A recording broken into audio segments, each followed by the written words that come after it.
Okay, so good day everyone. So this will be our last discussion for the lecture for the entire semester. Okay, so this chapter is about introduction to analytical separations. Since this is just an introductory course, then there will be no need for us to um, explain everything in depth. Okay, so we are just trying to get an idea on a surface level.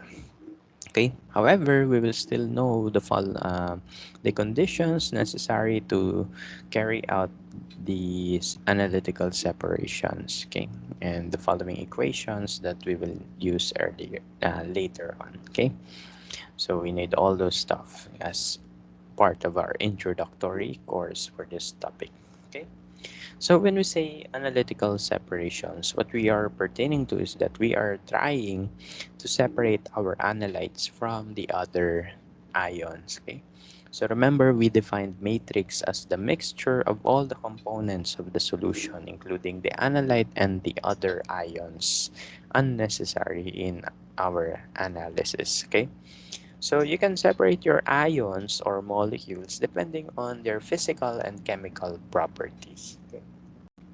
So the following are the separations that we will need to discuss later. However, we will just scratch the surface of this topic. So we will go through all of this very quickly. Okay. So you can separate your analytes by doing precipitation processes. You can also separate them by distillation, okay, by extraction, ion exchange, and via chromatography, which will be your topic for the laboratory component. Okay, so um, the objective of this course is for you to know the different processes in separating your analyte mixtures and what are the instruments and the equations necessary to carry out the experiments that will be shown to you later on. Okay. So on this slide, we have the general overview on what are the types of separation methods and their basis. Okay. So actually, in doing analytical separations, you can base it depending on their physical and chemical property. Okay, so we actually know the physical and the chemical properties of matter as of now. Okay, so that means we will just recall all of them as we go through the different methods in doing analytical separation. So let's begin with the basic one. We have the separation by precipitation. So basically, what we're trying to do here is to separate out your analytes by precipitating them.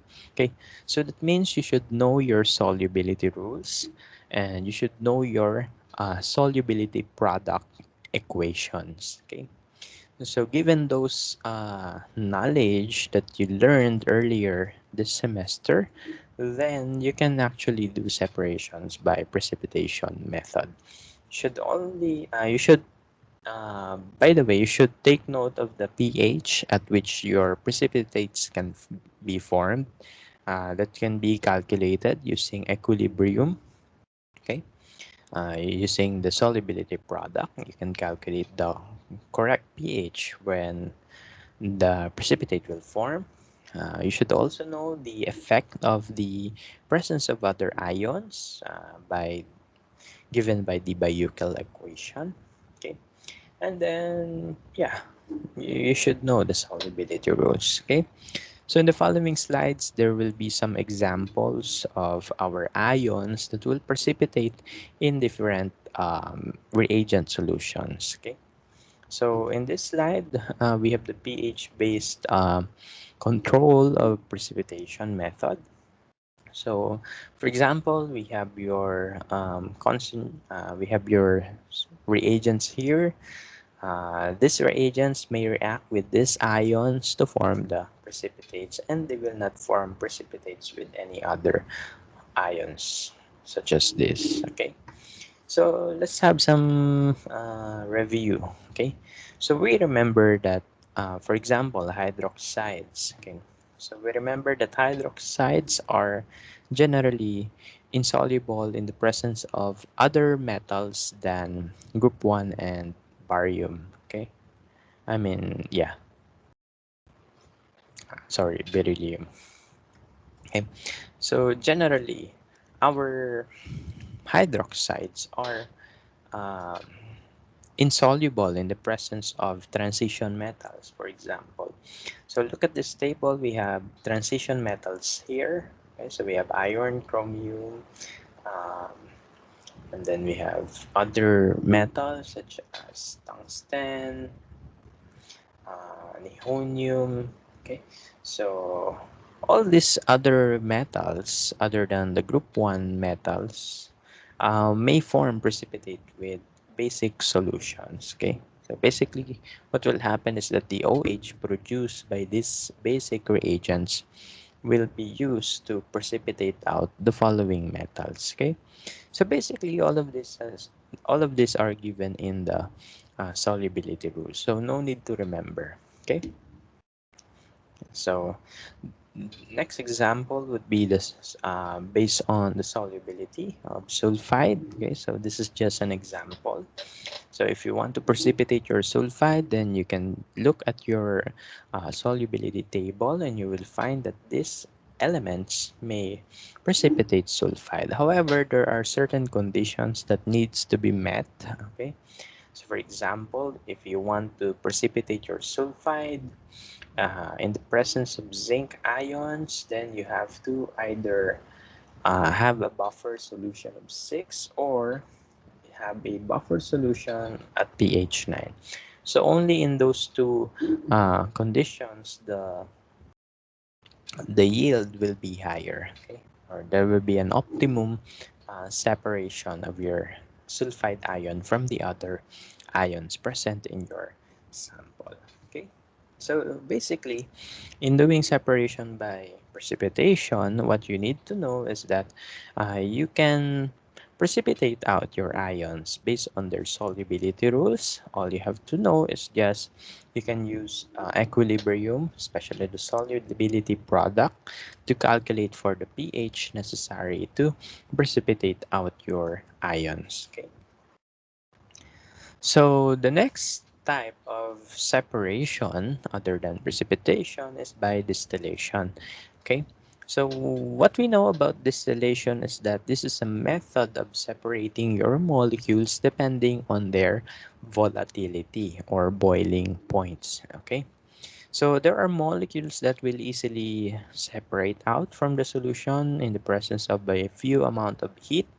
However, there are some molecules that will be uh, separated at very much higher temperature. The reason for that is their intermolecular forces of attraction. Okay, so by knowing their corresponding intermolecular forces of attraction, then you will have an idea about their respective boiling points. Okay, so as you boil off your solution, then your molecules will start separating depending on their boiling points based on their intermolecular forces of attraction. Okay, so that's the idea behind distillation processes. Okay, so you will separate your mixture depending on the intermolecular force or their boiling point. Okay, so the following are the types of distillation processes. However, I will not go into deep details about them anymore. Okay, so you just have to know them. So the next one will be extraction. So basically, this is based on polarity of your molecules. Okay, so suppose you have non-polar molecules dissolved in polar solvent. Okay, so if you have non-polar molecules dissolved in your polar solvent, then in order for you to actually get them, you have to create layers of different solvents.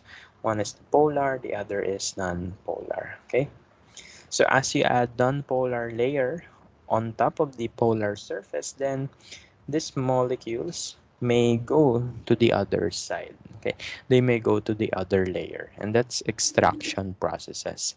So in extraction processes, again, you are trying to use their polarities so that you can extract the molecules from the other solvent. Okay, so so this is an equation describing the equilibrium between one solvent to the other solvent. Okay, so we can actually apply the equilibrium constant here, and then we will get that the concentration uh, of the organic solvent is over the concentration in the aqueous solution has a certain value. Okay, they have a certain K value.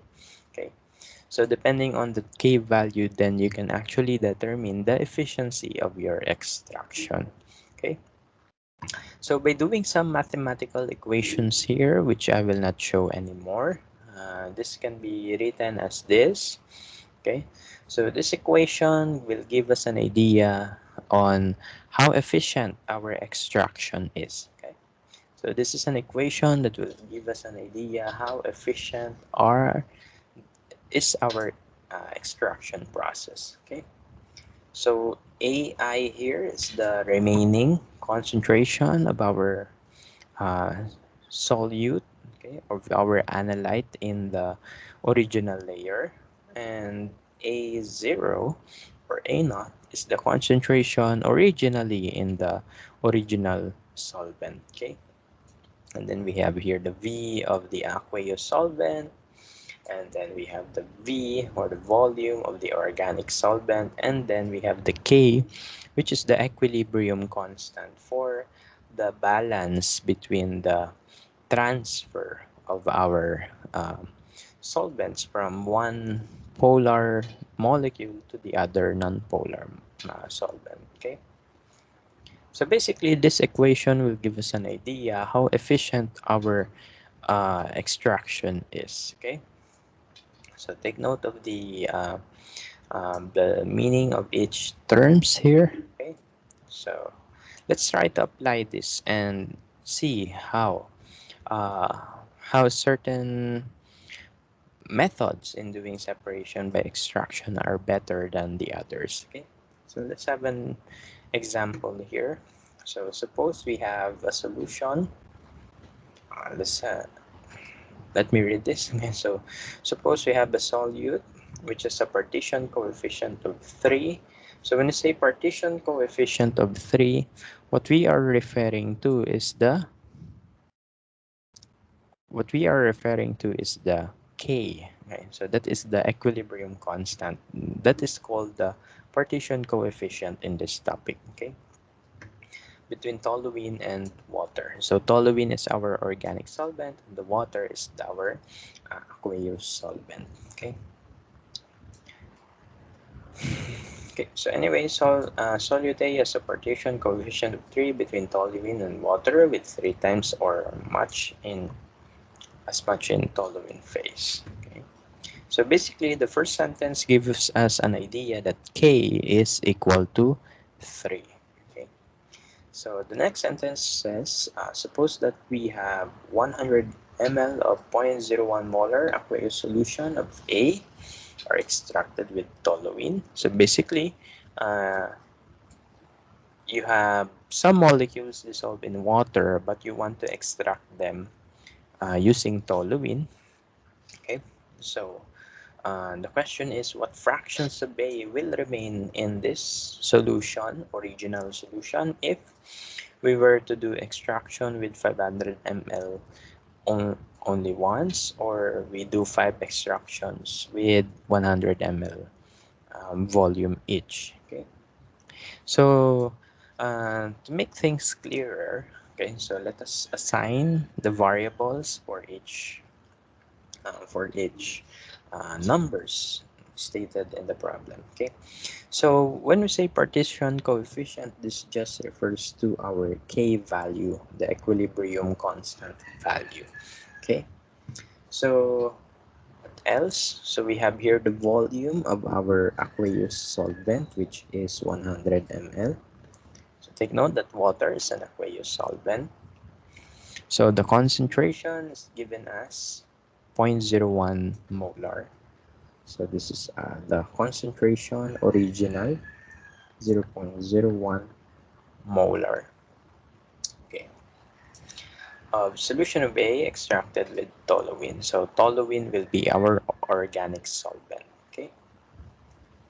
So the question is that how much A will remain when we do one extraction with 500 ml of toluene, or if we do 5 extractions with 100 ml of toluene each. Okay.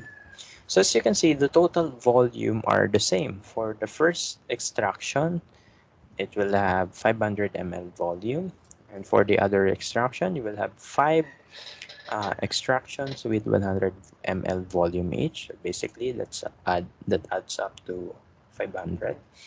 But using the equation I showed you earlier, um, you will see that one of them will be more efficient than the other in extracting molecules dissolved in one solvent. Okay, so for letter A, the volume of our organic solvent, the toluene, will be 500 ml, and we will have only one extraction. So our I, the number of extraction is I, which is equal to 1.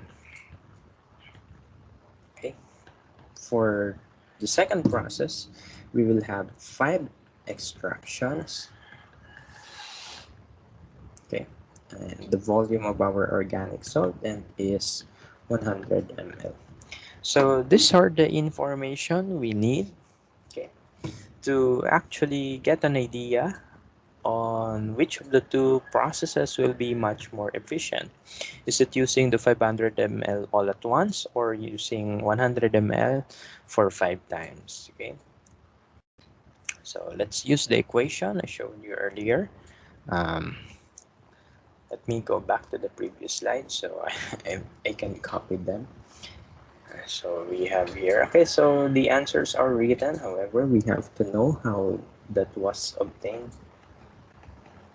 Okay, so we have V aqueous over V organic K plus V aqueous. All of this is raised to the number of extraction times the A initial. Okay, so since we are trying to get the ratio or the percentage, okay, or the fraction of the remaining molecule from our solvent when we do extraction. So basically what we're trying to get is the AI over AO. Okay, so this is what we're trying to get. So we are just determining the fraction of the remaining molecule in our solvent when we do extraction. So we're getting this, and that will be equal to V aqueous over V organic K plus V aqueous, all raised to the number of extractions. Okay. So for the first one, for the first process, the volume of the aqueous solvent will be 100 ml. The volume of the organic solvent is 500 ml times the K, which is 3, plus volume of aqueous solvent is 100 ml. Okay, and since we did one extraction, so that will be raised to 1 only. So let's calculate the fraction of the remaining solvent when we do extraction.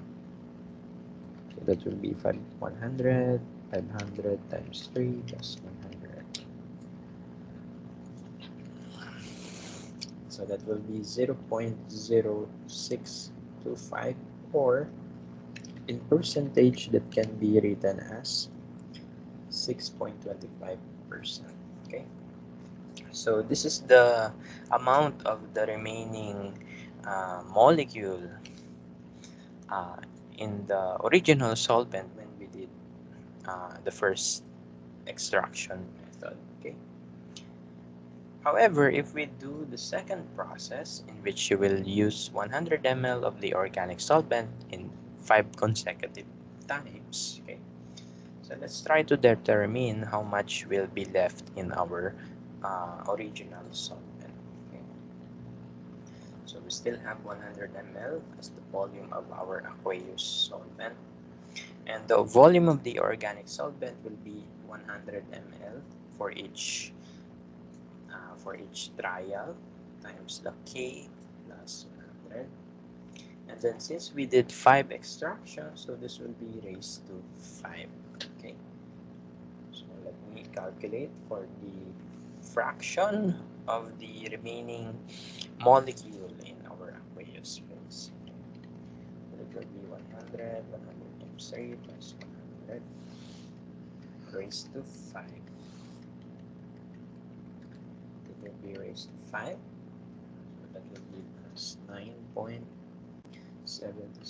times 10 raised to negative 4, or in percentage that will be written as 0.1%. Okay. So what's the implication here? Okay. So the implication here is that multiple extraction, okay, will give us the highest efficiency in removing our molecule from the aqueous solvent. Okay. So again, multiple extractions will give us the higher um, efficiency when removing molecules from our organic solvent. Okay, so as you can see, we still use the same total volume. So this one is 500, this one is 100 times 5 times. Okay, so this is still 500. However, as you can see, the efficiency only for the first method is uh, you will be left with 6.25% of your sample in your aqueous solvent. Okay. However, if you do that 5 times, then there will only be 0.1% remaining from that aqueous solvent. Okay. So this means that if you do multiple extractions, then that will give you the highest efficiency in removing your molecules from your aqueous solvent. Okay, so there will be much fewer molecules that will be left in your aqueous solvent. Okay, so that's the idea here. Okay, so the more extractions you do, the higher your efficiency. That means the lower amount of molecule will be left in your aqueous solvent. Okay, so basically you just need to plug in the variables in the equation by just analyzing the given in the problem. Okay, so let's try this one. Okay, so for sample number 2, we have here the distribution constant, so that is K of the organic solvent and water is 85. Find the concentration of I2 remaining in the aqueous layer after extraction of 50 ml of 1 times 10 raised to negative 3 molar concentration of iodine with the following quantities of the organic solvent. So we have 50 ml once, 2 portions of 25 ml, and 5 portions of 25 ml. Okay, so based on what I said earlier, the more extraction you do, the higher your efficiency will be. That means the lower amount of the remaining ions or molecules will be in your aqueous solvents. Okay, so these are the answers. Okay, so as you can see, for the third method, in which we have 5 extractions, there is much lower concentration of the iodine left in the aqueous solvent. Okay, because again, I told you that the more extractions you do, the lower the remaining molecules will be.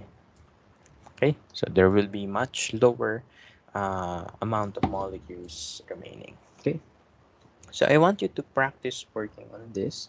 However, I will give you the given which you need to plug into our equation. Let me rewrite the equation again. So this is the remaining concentration after you do um, extraction. So this will be V aqueous over V or K plus V aqueous raised to the number of extraction times the concentration original.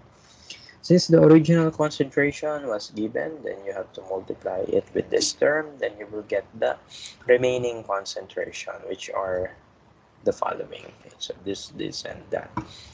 Okay. So the volume of the aqueous solvent here, according to the problem, is 50 ml. Your K is 85. And then the concentration original is 1 times 10, negative 3 molar. So for letter A, you have one extraction only. So your exponent will be 1. And the volume of your organic solvent will be 50 ml. For the second process, you have two extractions in which the volume of your organic solvent will be 25 ml, and then, oops, sorry. And then for the last one, you have 5 extractions. The volume of the organic solvent used is 10 ml each. Okay. So again, I told you that the more extraction you do, the higher your efficiency in removing uh, the molecules in the aqueous solvent. Okay. So that means the fewer will remain, the fewer concentration will remain in your aqueous solvent. Okay. So I want you to plug in all these numbers in this equation so you will arrive with these answers. Okay. So all you really have to do is to identify what are these numbers. You should know the aqueous volume, which one of the following volume is the aqueous volume. Okay. So typically the variable here is the number of extractions, which is the I, which will be your exponent, and the volume of your organic solvent. So those are the variable numbers here. Uh, Anything else is constant. Okay. So again, the overall idea is that the more extraction you do, the higher your efficiency is. That means the lesser will remain in your original solution or your aqueous solution. So next type of separation will be the separation by ion exchange. So basically, you will have a container here, or you will have a column in which your ions can be exchanged. No? So the interaction of ionic particles will play a role here. Okay. So, so in this type of separation, you need some ion exchange resin. Okay, so you will have an ion exchanger and cation exchanger. So this resin will actually attract the ions you need to get from your mixture. So basically, if you have a mixture containing ions, you just pass it through a column. Okay, so you just pass it through a column, and then if your ions are attracted to the exchanger, so for example, if that's negatively charged particle, if your column is positively charged, then those negatively charged ions will remain in the column, okay, because they will be attracted to the cation exchanger. Okay.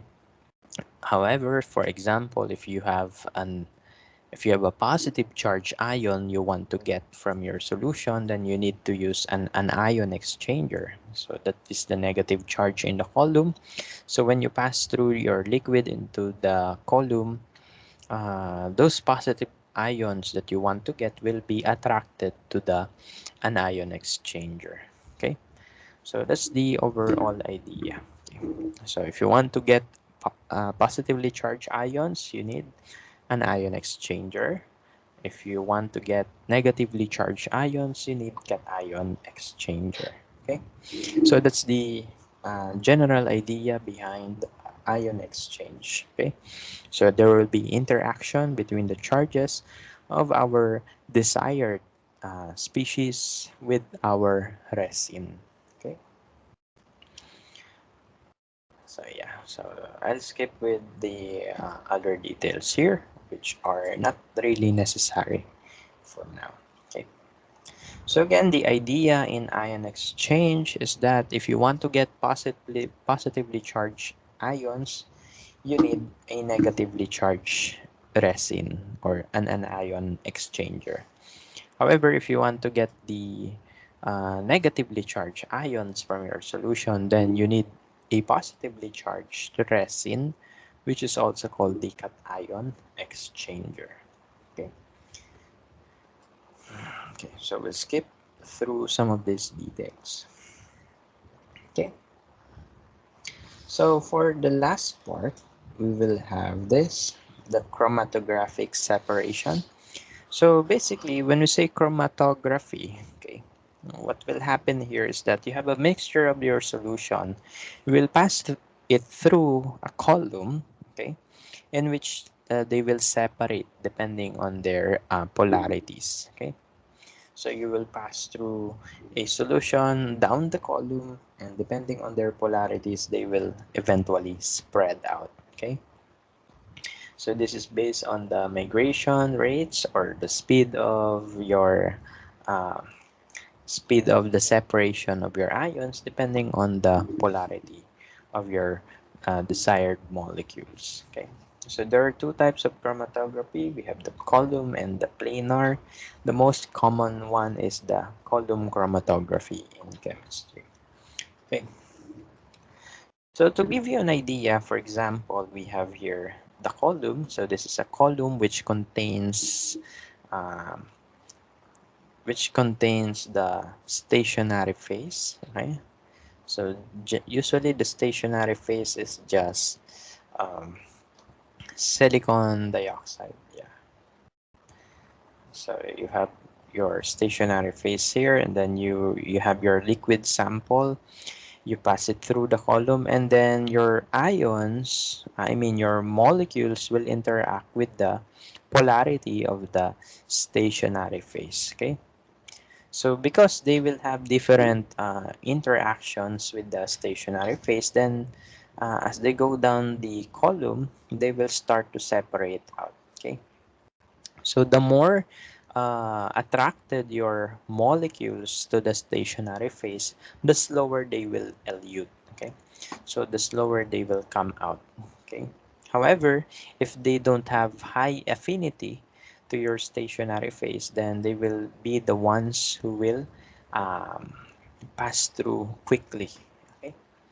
So again, let me reiterate, if your molecules are very attracted to your stationary phase, they will take much longer time before they come out of the column. However, if your molecules are not really interacting with your column, with the molecules in the column, so they will be the ones uh, who will be eluted first. Okay. So if you graph that, then you will have this chromatogram, okay, in which you can see the time of elution of your different molecules. As you can see, molecule A was the first one to come out of the column because, again, it is not really attracted with your stationary phase. So, for example, if your stationary phase is polar and molecule A is nonpolar, then they will have no interaction. So, molecule A will pass through very quickly this through this column. However, if you have molecule B, for example, the column is polar and then molecule B is polar as well. Because of their interactions, it will be molecule B will take much longer time before it passes through the column. It will take much more time as it passes through the column because of their interactions. Okay. So that means in chromatography, the faster your molecule gets out of the column, the lesser its interaction with your stationary phase. Okay. So again, this graph is called the chromatogram, in which you can see the uh, the concentration of your molecules that pass through, and then you can also check which one of them will pass through first. Okay. So again, the reason for their difference in time of elution. So when you say elution, that is the time where they get out of the column as they go down the column. Okay, so that's a process called elution. So the first one to get eluted will have lower affinity with the stationary phase or the column, and the last to get out of the column is the one with the highest affinity with your column. Okay. So typically there are some problems in doing column chromatography. So sometimes your peaks overlap. So um, in order to make your peaks much more clear, then sometimes we dilute our solution. Okay, so by diluting the solution, their peaks will be much more evident. Okay. Okay, so you can actually separate their bands so you can see the illusion clearly. However, we will not discuss that anymore in details. Okay. So here are some of the parameters which we need to know how to calculate. Okay. These are the parameters that will give us an idea about the behavior of our molecules as they pass through the column. Okay.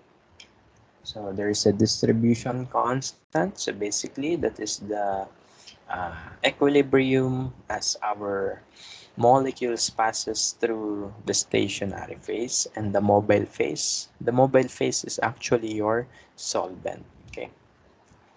So that's the distribution constant or the equilibrium constant. It has a certain value which will be given anyway.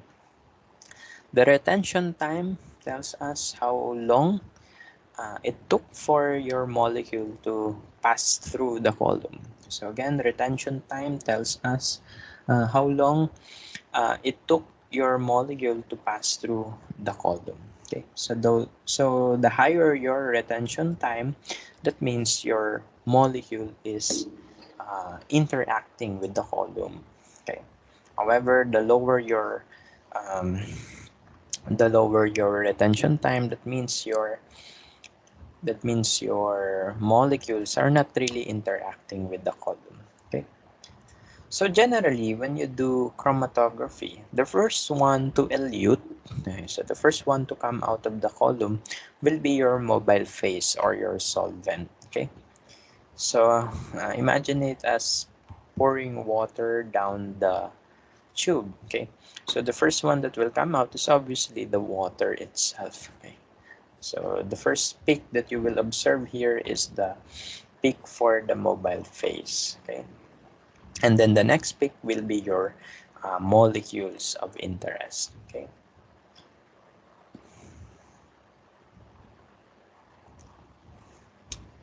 Okay, so here are some parameters necessary in doing chromatography. Okay, so for example, if you want to determine the speed at which your molecules or your solute will pass through the column, you can use this equation. V is equals to L over TR, where L is the length of the column, which is generally given. TR is the retention time, or the time it took for your molecule to pass through the column. Okay. Okay.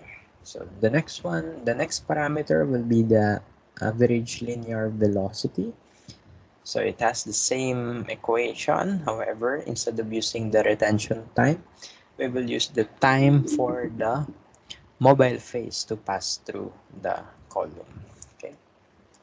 Then we have the retention factor K or Ka, which is the time it took for the for the molecule to pass through the column, okay, divided by the time it took for the solvent to pass through the solution, the column.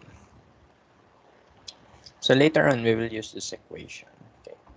Then for this equation here we have the selectivity factor. So this just refers to the um, affinity of our molecules with the column. Okay. So these are the equations necessary to be used in determining their selectivity factor. However, all of this will not be used anyway. So for the sake of our discussion, we will just use this and then this one. Okay.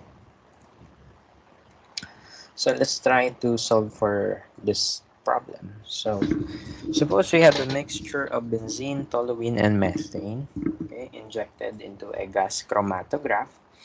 Methane gave a sharp spike in 42 seconds. Okay, so that means if we are going to draw the chromatogram in 42 seconds, your methane will appear here. Okay, and then after some seconds, okay, at 251 seconds,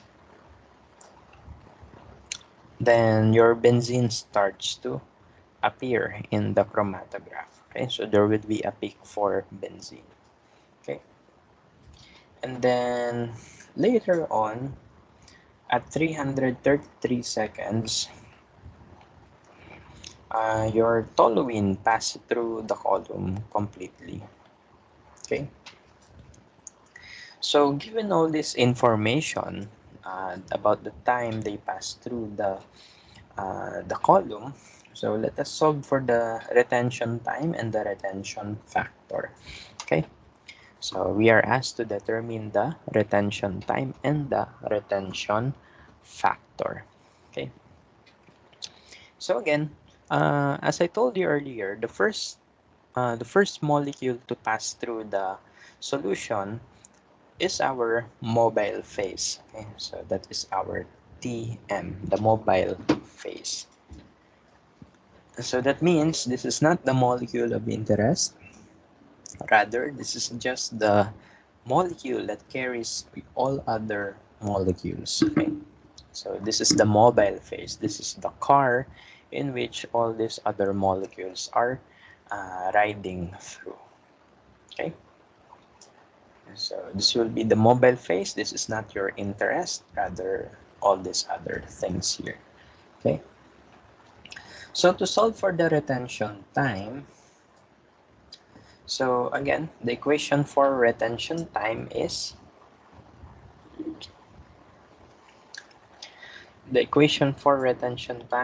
given as Tr minus Tm.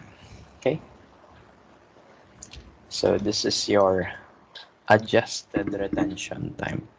Okay, so your retention time is the difference of the peak for your molecule and the peak for the mobile phase. Again, the first peak to appear is the mobile phase and the other are the molecules of interest.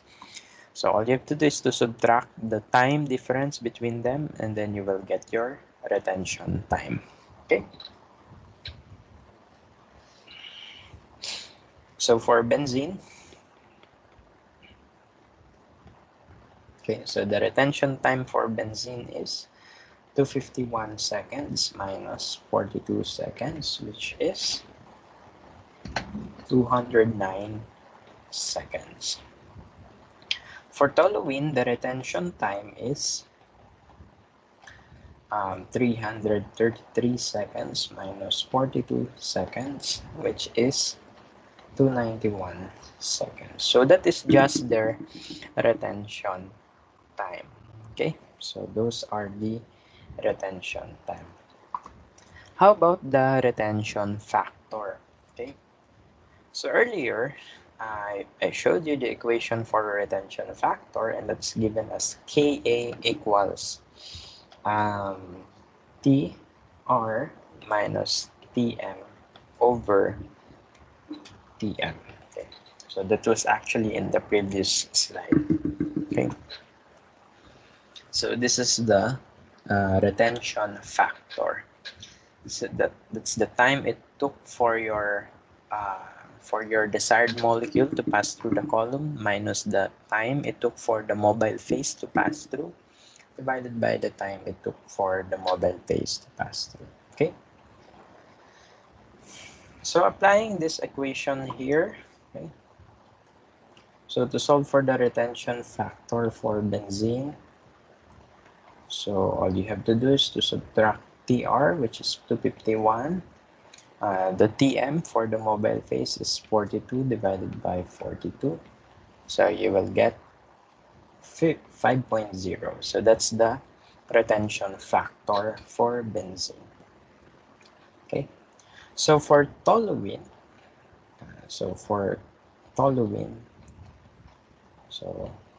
so TR for toluene is 333 seconds minus 42 seconds divided by 42 seconds. So the retention factor for toluene is 6.9. Okay. So what's the meaning of retention factor? Okay. So the higher your retention factor is, that means your molecule is much more attracted to your column. Okay. So the higher your retention factor, the more uh, the more the more attracted your molecule is to the column. Okay. So that means it will take much longer time before it elutes out of the solution. Okay. So those are the retention time and the retention factor. How about the relative retention? So when we say relative retention, that is just, okay, so again, we gave the equation here. So the selectivity factor or the relative retention. So the equation is alpha equals Kb over Ka, where Kb is the um, retention factor which has the highest value. Okay. So to solve for the relative retention, we're just going to divide the two retention factors. On the numerator, you have your highest value divided by the one with the lowest value. Okay. So yeah, so dividing that, we have 6.9 divided by 5. We will get to 1.38 as our retention, relative retention. Okay, so that's how we solve for the relative retention. Um, so basically, you just divide the retention factor for the higher number divided by the retention factor of the lower number. Okay, so that will give you the answer 1.38 or 1.39. How about the unadjusted relative retention? Okay. So for the unadjusted relative retention, instead of subtracting your peaks for this and that, instead of subtracting the peaks of benzene and toluene from the mobile phase, which is the methane, so instead of subtracting them, you're not going to do that. Okay, so you're not going to subtract this peak from this peak. Okay, so you will still get the K, however, you will not subtract it by 42. That is just this divided by that. Okay. So again, if you want the unadjusted, you are not going to subtract this peak with your mobile phase. You're just going to divide it. Okay. So no adjustments. Okay. So let's try that, the unadjusted. So for the unadjusted, we have to solve for the Ka benzene again without the adjustment. So that will be 251 divided by 42.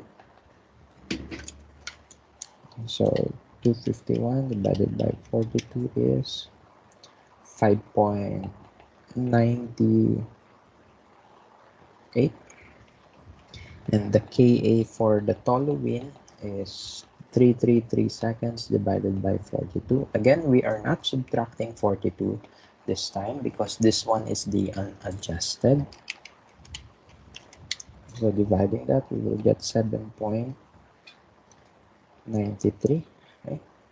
So getting the ratio of the two unadjusted retention factors, so getting the ratio of the two, on the numerator, we will get the highest unadjusted retention factor, 7.93. On the denominator, we will have the unadjusted retention factor for benzene, which is 5.98. So dividing them will give us 1.33. Okay. So again, the difference between unadjusted and the adjusted one is that for the adjusted, you have to subtract the peak for the mobile phase. So you have to subtract the peak for the mobile phase. However, if you are doing the unadjusted calculation, you are not going to subtract your peak with the mobile phase. Okay, so you just divide this by this. You don't need to subtract this from this anymore. Okay, so as you can see, the values of the retention factor will differ if that's unadjusted or adjusted. Okay. So generally, what we do in laboratory is that we use the adjusted values. Okay, so we always use the adjusted values. Okay, so here are some other problems, or here are some other issues involved in um, chromatography. So sometimes we have the fronting or the tailing of the band. Okay, so this is somehow resolved by adjusting the concentration of our ions or changing the column. Okay, so if we have these problems with our peaks in the chromatogram, then we have to adjust our parameters in doing the chromatography. And here are some other parameters necessary to know about column chromatography, but we are not going to use them anymore. Okay, so we have here the number of the plate count, which is L over H. L is the length of the column, H is the plate height. Okay, so when I say plate height, this is the equation for that. That's sigma square, or the variance of your calculation, divided by the length of the column. Okay, and then if you want to get the plate count, you can also use this equation, 16 times TR over W square, wherein TR is your retention time and W is the base width. So that's the width of the peak. Okay, so however, we are not going to calculate for this anymore. Okay, we're not going to calculate for this anymore because we just don't have to.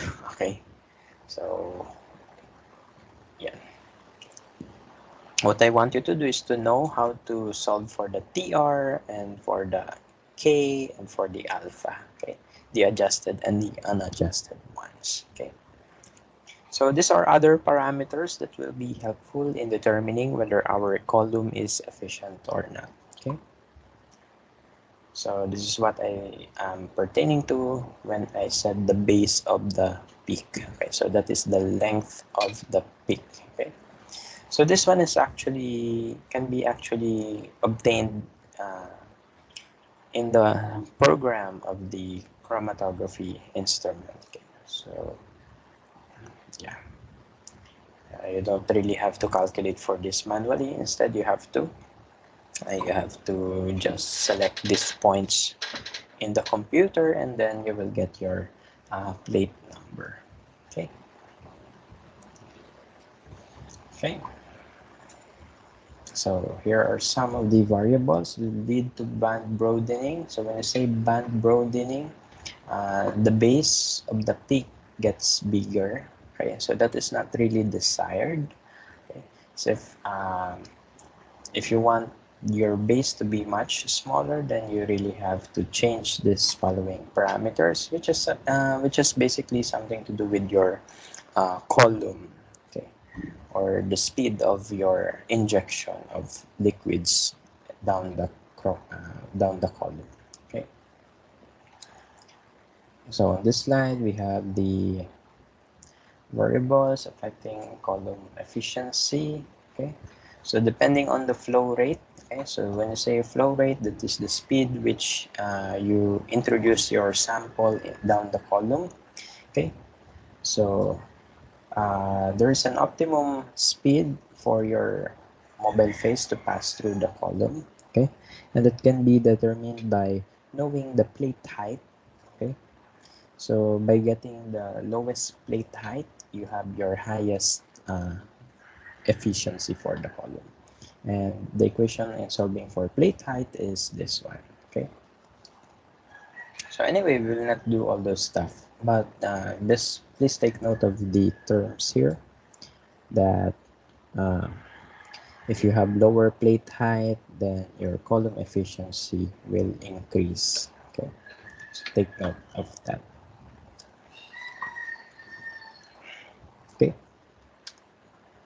so the last one, we have the column resolution. So the higher your resolution for the column, that means the better your column chromatography results are. And it can be obtained by using this equation. However, we will not discuss this anymore. Okay, so we're just going to show this thing because you're not BS chemistry students anyway. Okay, so take note that N is the number of plates, uh, alpha is our relative retention factor. Okay, so the K is the um, retention factors. Okay, so you just have to plug in all of those information and then you will get your resolution. So the higher the value for this one is, the better your chromatography is. Okay. So in preparing sample for chromatography, you should know your polarity of the molecule. Okay. So if your molecule is polar, then you have to use a mobile phase that is polar. Okay, so that uh, it will be passed through down the column. Okay, so yeah, so that's all for this one. So by the way, I will no longer post any worksheet for this problem or for this topic, as the equations used are used in this discussion will be the equation that we will also use uh, in the quiz and the examination. So I don't really have much problems with me about this topic. Okay, so that's why I am limiting my basahin na. Okay, so that is the end of our discussion for the last chapter. So basically, your takeaways here is that you can separate your analytes by doing precipitation reaction, by boiling them off depending on their boiling points, by doing extraction. So take note that the higher number of your extraction is, the more efficient it is. Okay. You can also separate them by using ion exchange resins. We have the cationic exchanger and the anionic exchanger. And then we have the chromatographic separation, which uses chromatography. Okay.